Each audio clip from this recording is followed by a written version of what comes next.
Billy Syahputra minta restu orang tua mau nikahi Ayu Ting Ting. Keseriusan Billy Syahputra nikahi Ayu Ting Ting terlihat saat ia minta restu ke orang tuanya. Diketahui, Billy Syahputra beberapa kali memang pernah menggoda Ayu Ting Ting untuk menikahinya.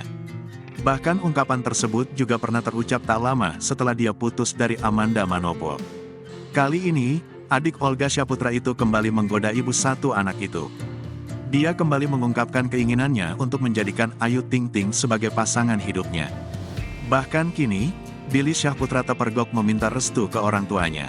Melalui sambungan telepon, mantan kekasih Amanda Manopo itu mulai mengutarakan keinginannya pada sang ayah, Nur Rahman. "Opa, udahlah Billy mau nikah sama Ayu Ting Ting," kata Billy Syahputra dikutip dari YouTube pribadinya, Kamis, tanggal 26 Januari tahun 2023. Ayah Billy Syahputra pun kaget mendengar keinginan sang anak.